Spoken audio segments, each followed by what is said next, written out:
Halo semuanya, saya Siti Nurasana, NPM 12196057. Saya dari Universitas Negeri Timur, Fakultas Pertanian, Program Studi Agribisnis. Di sini saya akan membahas tentang keseimbangan perekonomian dua sektor. Kita akan masuk pada pengertian keseimbangan ekonomi dua sektor.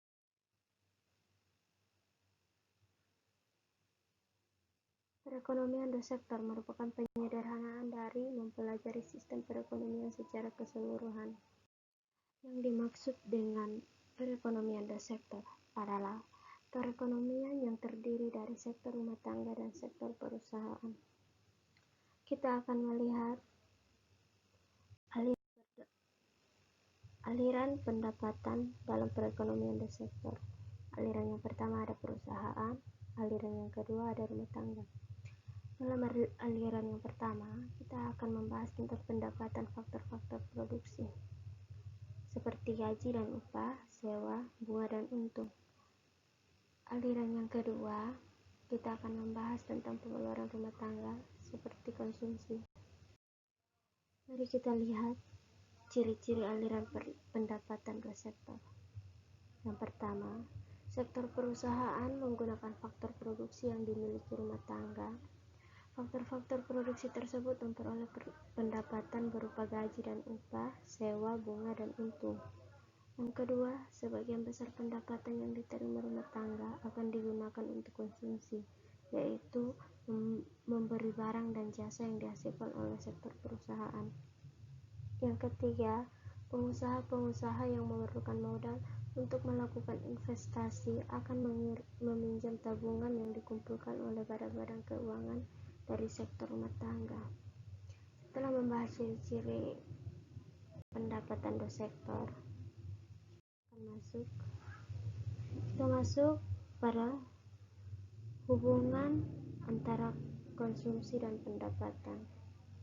Terdapat beberapa faktor yang menentukan tingkat pengeluaran rumah tangga. Yang terpenting adalah pendapatan rumah tangga. Tabel ini menggambarkan hubungan antara konsumsi rumah tangga dan pendapatannya, dinamakan daftar atau schedule konsumsi. Daftar konsumsi pada dasarnya menggambarkan besarnya konsumsi rumah tangga pada tingkat pendapatan yang berubah-ubah. Misalnya seperti yang kita lihat pada tabel ini. Pada waktu pendapatan seseorang itu 500.000, maka konsumsinya adalah 500.000 juga. Pada waktu pendapatannya itu 900.000, maka konsumsinya adalah 800.000. Tabel ini secara terperinci menunjukkan hubungan antara tingkat pendapatan disposibel dengan pengeluaran konsumsi dan tabungan rumah tangga. Kita akan membahas setiap kolom yang terdapat pada tabel ini. Pada kolom yang pertama, ditunjukkan berbagai tingkat pendapatan disposibel yang mungkin diterima oleh suatu rumah tangga, sedangkan pada kolom yang kedua menunjukkan berbagai jumlah pengeluaran konsumsi yang akan dilakukan oleh rumah tangga tersebut. Kolom yang ketiga, jumlah tabungan atau kelebihan pendapatan sesudah melakukan pengeluaran konsumsi yang akan dilakukan oleh rumah tangga pada berbagai tingkat pendapatan yang mungkin diterimanya. Contoh angka-angka yang dibuat dalam tabel ini adalah contoh yang memberikan gambaran mengenai ciri-ciri khas dari hubungan antara pengeluaran konsumsi dan pendapatan disposibel. Mari kita bahas ciri-ciri yang digambarkan dalam tabel tersebut. Ciri yang pertama, pada pendapatan yang rendah, rumah tangga mengorek hubungan pada waktu rumah tangga tidak memperoleh pendapatan, yaitu pendapatan disposibel adalah 0 atau YD sama dengan 0. Pengeluaran konsumsi adalah 125.000. Ini berarti rumah tangga harus menggunakan harta atau tabungan masa lalu untuk membiayai pengeluaran konsumsinya. Tabungan negatif atau mengorek akan selalu dilakukan oleh rumah tangga apabila pendapatannya masih di bawah 500.000. Ciri khas yang kedua, Kenaikan pendapatan menaikkan pengeluaran konsumsi. Biasanya pertambahan pendapatan adalah lebih tinggi daripada perubahan konsumsi. Contoh dalam tabel tersebut menunjukkan apabila pendapatan bertambah sebanyak 100.000, konsumsi bertambah sebanyak 75.000. Sisa pertambahan pendapatan itu 25.000 itu akan ditabung. Pada ciri-ciri yang ketiga, pendapatan yang tinggi rumah tangga menabung disebabkan pertambahan pendapatan selalu lebih besar daripada pertambahan konsumsi, maka pada akhirnya rumah tangga tidak mengorek tabungan lagi. Ia akan mampu menabung sebagian dari pendapatannya. Kita akan masuk pada kecenderungan mengonsumsi dan menabung. Berikut kita akan membahas tentang definisi kecenderungan mengonsumsi. Kecenderungan mengonsumsi memiliki 2 poin. Yang pertama, mengonsumsi marginal atau MPC didefinisikan sebagai perbandingan antara pertambahan konsumsi yang dilakukan dengan pendapatan disposibel yang diperoleh. Rumusnya MPC sama dengan C per YD. Yang kedua, kecenderungan mengonsumsi rata-rata atau APC didefinisikan perbandingan antara tingkat konsumsi dengan pendapatan disposibel ketika konsumsi tersebut dilakukan. Rumusnya yaitu APC sama dengan C per YD kuadrat. Kita akan melihat tabel dari kecenderungan mengonsumsi. Tabel yang pertama itu adalah MPC tetap. Tabel yang kedua itu MPC-nya semakin kecil.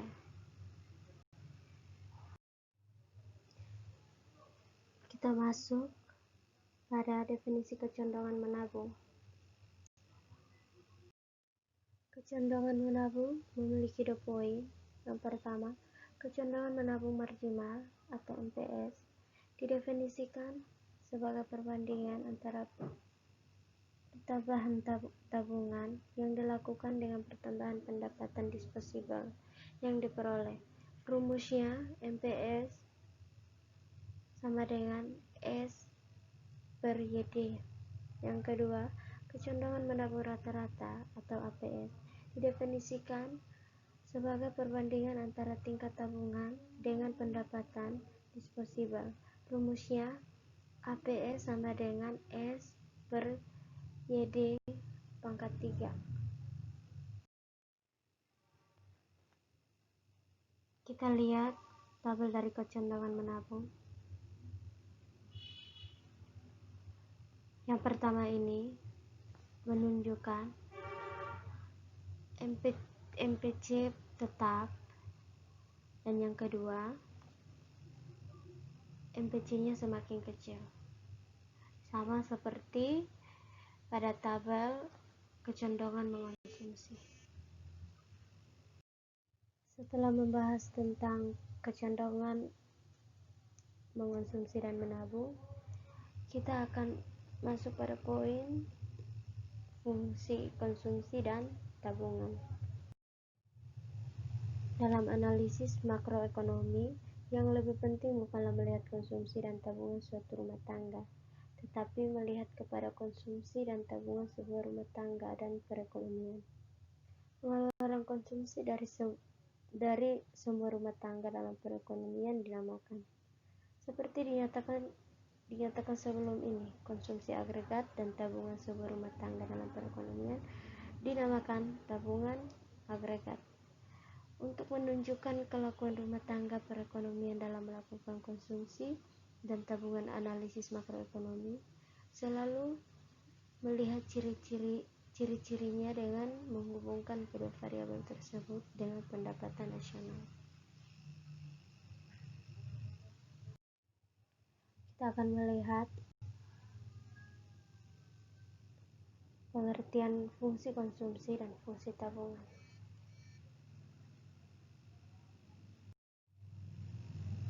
Yang pertama, fungsi konsumsi adalah suatu kurva yang menggambarkan sifat hubungan di antara tingkat konsumsi rumah tangga dalam perekonomian dengan pendapatan nasional atau pendapatan disposibel perekonomian tersebut.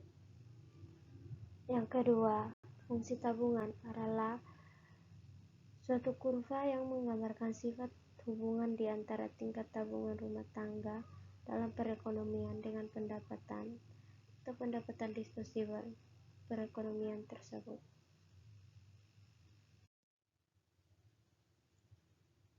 Ini adalah kurva fungsi konsumsi dan tabungan.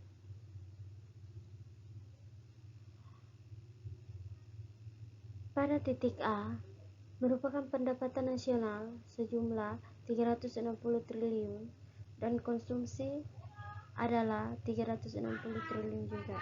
Sedangkan titik B menunjukkan pendapatan nasional bernilai 600 triliun, sedangkan nilai konsumsi adalah 540 triliun. Dengan demikian, pergerakan dari titik A dan titik B menggambarkan yang pertama, pendapatan nasional bertambah sebanyak 240 triliun. Yang kedua, konsumsi rumah tangga bertambah sebanyak 180 triliun. Ini menunjukkan kecondongan fungsi konsumsi sama dengan nilai MPC. Yang berikut titik D menunjukkan tingkat tabungan adalah 0 dan pendapatan nasional sebanyak 360 triliun. Seterusnya titik E menggambarkan ketika tabungan mencapai 60 triliun, pendapatan nasional adalah sebanyak 60 triliun. Dengan demikian, pergerakan dari titik D ke E menggambarkan yang pertama, pendapatan nasional bertambah sebanyak 240 triliun. Yang kedua, tabungan pendapatan sebanyak 60 triliun. Ini berarti kecondongan fungsi tabungan adalah sama dengan nilai MPS.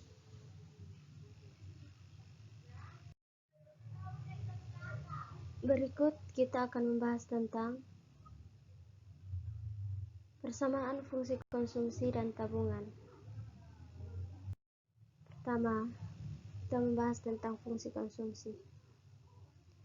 Suatu kurva yang menggambarkan suatu sifat hubungan antara tingkat konsumsi rumah tangga dalam perekonomian dengan pendapatan nasional.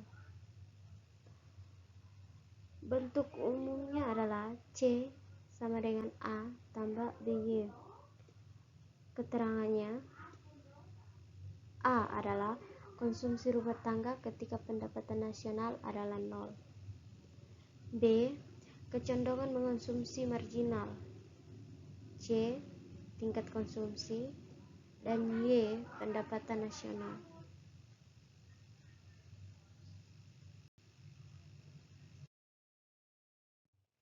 Yang kedua, fungsi tabungan. Suatu kurva yang menggambarkan sifat hubungan antara tingkat tabungan rumah tangga dalam perekonomian dengan pendapatan nasional. Bentuk umum E sama dengan A tambah 1 kurang B kali Y. Keterangan A sama dengan konsumsi rumah tangga ketika pendapatan nasional adalah 0. B sama dengan kecondongan mengkonsumsi marginal. C sama dengan tingkat konsumsi. Dan Y sama dengan pendapatan nasional. Berikut ini kita akan masuk pada investasi.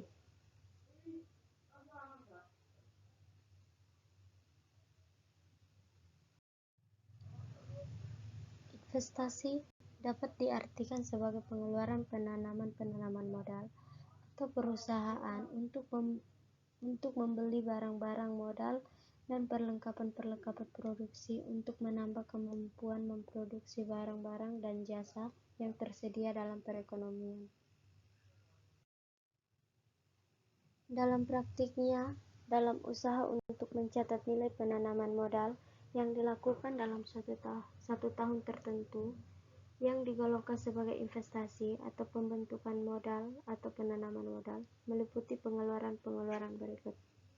Yang pertama, pembelian berbagai jenis barang modal, yaitu mesin-mesin dan peralatan produksi lainnya untuk mendirikan berbagai jenis industri dan perusahaan. Yang kedua, pengeluaran untuk mendirikan rumah tangga, tempat tinggal, bangunan kantor, bangunan pabrik, dan bangunan-bangunan lainnya. Yang ketiga, pertambahan nilai stok barang-barang yang bahkan belum terjual, bahan mentah dan barang yang masih dalam proses produksi pada akhir tahun.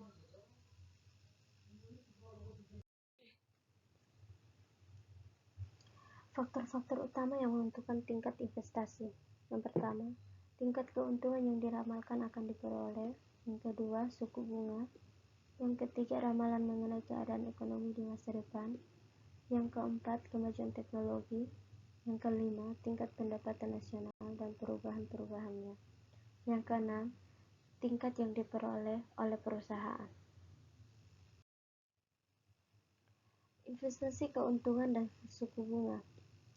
Yang pertama, akan memberikan gambaran kepada para pengusaha mengenai jenis-jenis investasi yang mempunyai prospek yang baik untuk dilaksanakan dan sebagaimana yang telah terurai. Yang kedua, besarnya investasi yang harus dilakukan untuk mewujudkan tambahan barang-barang modal yang diperlukan. Yang ketiga, suku bunga yang menentukan jenis-jenis investasi yang akan memberikan keuntungan kepada para pengusaha dan dapat dilaksanakan. Setelah membahas tentang pengertian investasi, kita akan masuk pada fungsi investasi. Kurva yang menunjukkan perkaitan antara tingkat investasi dan tingkat pendapatan nasional dinamakan fungsi investasi. Bentuk fungsi dibedakan menjadi dua, yaitu yang pertama, ia sejajar dengan sumbu datar. Yang kedua, bentuknya naik ke atas sebelah kanan. Fungsi atau kurva investasi yang sejajar dengan sumbu datar dinamakan investasi otonomi, dan fungsi investasi yang semakin tinggi apabila pendapatan nasional meningkat dinamakan investasi terpengaruh. Kita masuk pada pembahasan terakhir kita tentang penentuan tingkat kegiatan ekonomi. Penentuan tingkat kegiatan ekonomi dapat digunakan 3 cara, yaitu yang pertama, menggunakan contoh angka yang membandingkan pendapatan nasional dan pengeluaran agregat. Yang kedua, menggunakan grafik yang menunjukkan kesamaan pengeluaran agregat dan penawaran agregat dan kesamaan di antara investasi dan tabungan. Yang ketiga, menggunakan cara penentuan secara aljabar. Ya, buat teman-teman, terima kasih sudah menonton video ini. Semoga bermanfaat.